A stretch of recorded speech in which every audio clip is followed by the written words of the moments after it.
Okay, thank you for that. Well, that leads me nicely into my next set of questions, which are around your editing abilities. So, what comments can you make about your editing abilities, and do you think your editing has improved over the course of the year?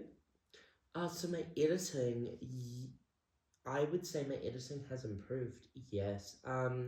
Editing again, a bit like camera work, is can be such a difficult thing to do, especially if you don't know what you're doing. So for me, like camera work, editing is not my forte.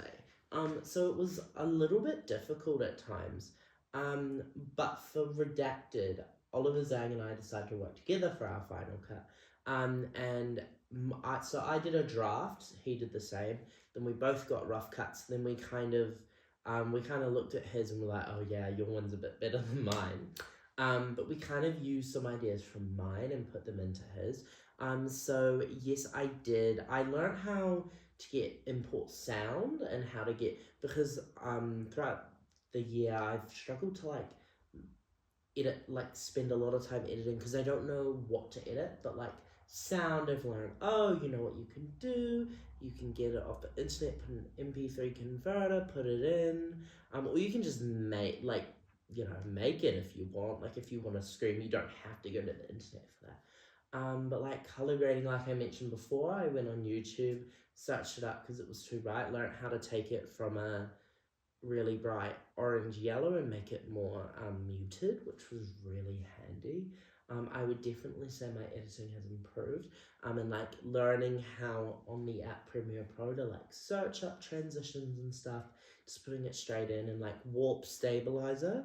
That's a really handy tool to know. Yeah. So, what were some of the more difficult things about the editing process? The things that you found the most difficult, like finding sounds to use, things like that. Yeah, so that is a really difficult thing, because you're kind of like, oh, I don't know what kind of sound do I want. So obviously for Redacted, as seen on my production page, is that we wanted a lot of ambiguity with we wanted people to interpret it differently, the opening. Um, Sorry. So we kind of looked at like some really interesting sounds, and then funny enough, we got them off of Roblox, from a game, I think it's called Doors, and it's like this really shrieky, like, "Roar!" And so we got that because we were like, that is like kind of what we want, because you can like manipulate it so it's really loud or really quiet, or you can stretch it out. I mean, it was really awesome. I just really enjoyed that, yeah. But finding sound can be really difficult, yeah. But I've kind of learned how to do that. Like, you can just search up on YouTube, like, one of my projects I just did, girl screaming.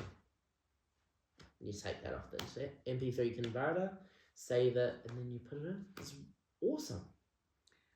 That's great. So, I believe that is it true that you made a website for not just your thriller project Redacted, but also the other work that you've done throughout the year? And how did you find that? Did you make any preliminary projects, and how did you find those? Yeah, so I had been mentioning those throughout this interview, because I did make a website with all my work I've done throughout the year, and I did maybe like two preliminary tasks, and I went on like a field trip day before I started this major production with Oliver Zhang and Oliver Finnegan.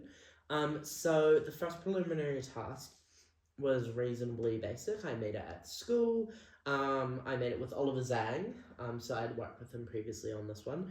It was about a day at school. You have to create a little video about whatever you want, but it has to be around a day at school.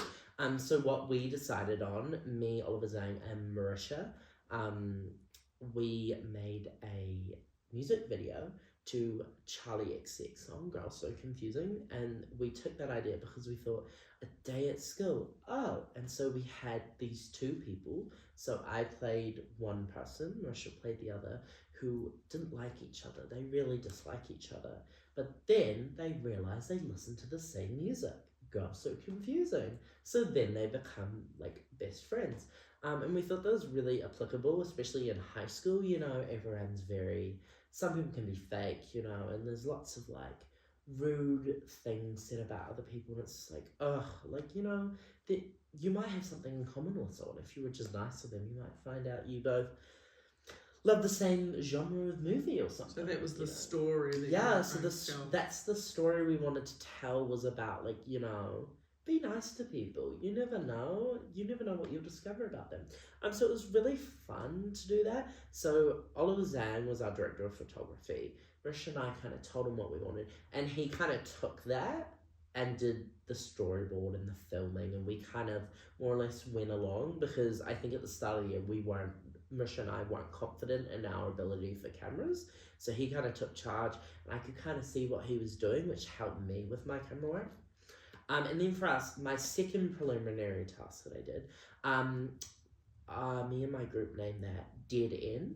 So the whole class went out to Devonport tunnels, which we ended up using in our redacted project because we knew our way around there. But in this one, we basically had like a girl who isn't liked by anyone. She goes on this field trip. She's too distracted on her phone, and she's walking. She hits something, hits her head, knocks out. She wakes up and they've all gone. They've left her behind. But she sees a strange figure standing like near the entryway of one of the tunnels. And so she's like, what? And then she kind of goes over, and then he's like this really weird being. She looks up, he's there, blinks, opens her up. Oh, he's not there. Like, it was very mysterious. So a little bit of ambiguity there. So anyway, with that was an awesome project to work on, because I was the director of photography for that. So I kind of took the charge with filming with a gimbal. That's where I first learned how to use a gimbal. It was a really fun project. But that one had a lot of issues with it when we were filming and editing, because it was such a bright and sunny day, which obviously that's what we wanted. But it made the camera shots really bright and yellow and this orange, like it was not nice to look at. So, as you can see on my website, I edited and color graded all the clips so that they were a bit more muted. They were nicer to look at. That was really awesome. Yeah, and the editing for that was great because of that. The camera was great. I mean, there were those few issues, but you know, we got over them. And then lastly, I'd like to mention that field trip my class went on. So we went to Auckland University of Technology, and we basically got some more hands-on work before our big project Redacted, and we kind of, like, I think it was half a class did one, half a class did the other. So we kind of split up, and then we got to like help make and produce a TV show. So I was given the role of director, which was such a fun project. So I was in the control room, and I got to like be like, okay, sound, your cue, like that. You know, I was kind of maybe not the middleman per se, but I was the one telling people what to do. And it ended up going great. Everyone enjoyed it. But you know, being in that room was really awesome to see everything being made and just be like, whoa, this is so cool, you know. Yeah. That's great. Well, thanks for coming on to the show today, Miles. I hope you enjoyed it. I did. It was lovely, thank you. It was nice to see you again. And unfortunately, that's all we have time for today. But don't forget to listen in on our podcast episode next week, where we will be taking a look into the trials and tribulations of the lovely Lindsay Lohan and what she has to say about the recent release of the sequel to Freaky Friday. Thanks for tuning in, and we'll see you all next week. Bye. Bye. Unseen. I hope it filmed. It did film.